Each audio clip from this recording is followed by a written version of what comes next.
La résolution sur la destruction des armes chimiques en Syrie pourrait être adoptée dès ce soir, 24 heures après l'accord trouvé entre Washington et Moscou. Ce texte, vu comme une percée diplomatique majeure, prévoit la possibilité d'imposer des sanctions à Damas en cas de non-respect de ce plan de désarmement. En revanche, ces sanctions devront faire l'objet d'une nouvelle résolution. Autrement dit, la Russie, alliée du régime syrien, pourra s'y opposer. Il y a 2 semaines, ce résultat aurait semblé complètement inimaginable. Le régime syrien n'avait même pas reconnu l'existence de son stock d'armes chimiques il y a 2 semaines. Mais nous avons désormais un projet de résolution qui est le fruit d'un intense travail diplomatique.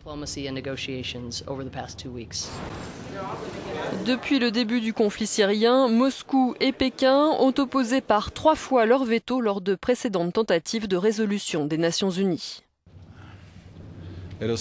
Cette résolution est dans la lignée de l'accord trouvé à Genève par M. Kerry et M. Lavrov. C'est pour cela qu'il ne nous a fallu que 2 semaines pour que cet accord porte ses fruits.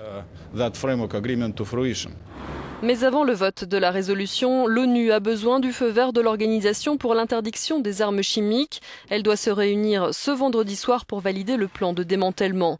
Des inspecteurs de l'organisation pourraient rejoindre les experts de l'ONU sur le terrain dès lundi pour examiner le stock syrien d'armes chimiques. Un stock de 1000 tonnes d'après Washington. Damas a 9 mois pour le détruire.